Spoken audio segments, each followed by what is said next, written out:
I just finished my own 3MT and thank goodness it is done. I honestly think that every single graduate dean at a university that's putting on a 3MT should be required to do one of these themselves so they can see what it is that we're putting our students through. It's nowhere near as easy as it looks, so to help you prepare your own, we've got a couple of tips for you.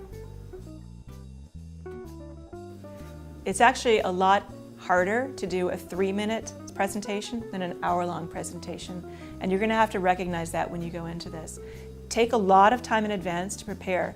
You'll have to write out many different versions to be able to get down to the point where you're able to convey all of the critical elements for your work, why it's important, why it's interesting, where your passion is, in just 3 minutes. So be sure you give yourself a lot of time in advance to prepare. Don't be afraid to ask others for their opinions on what works and what doesn't. When I got to the end of the process of putting the talk together, I was stuck at about 3 minutes and 30 seconds. So I actually posted the entire text of my talk up on Google Plus and asked the world to tell me what they thought I should cut. The difficulty for me is that I get so attached to my words, I don't want to let anything go. And it's a lot easier to edit other people's work when there's no attachment than it is to edit your own. So with the help of others, I was able to get it down to under 3 minutes. Practice, practice, practice, and then practice some more.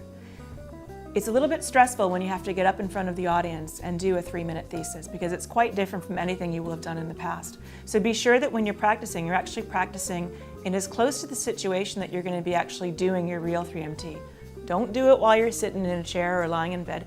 Do it while you're standing up, preferably in front of other people and even in front of a camera if you can.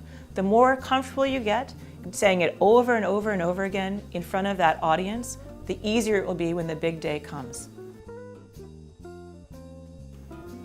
Don't worry if you mess up. When you're doing your presentation, things may not go exactly according to plan. You might flub a word here or there, but trust me, no one's going to know. You know what you're supposed to say, but they don't know. And as long as you remain confident and keep going, everything will be fine. The most important tip really is to just have fun. That's what the 3MT is really all about. If you show your passion and your excitement and you're having a good time up there when you're doing your presentation, the whole audience will have a good time as well.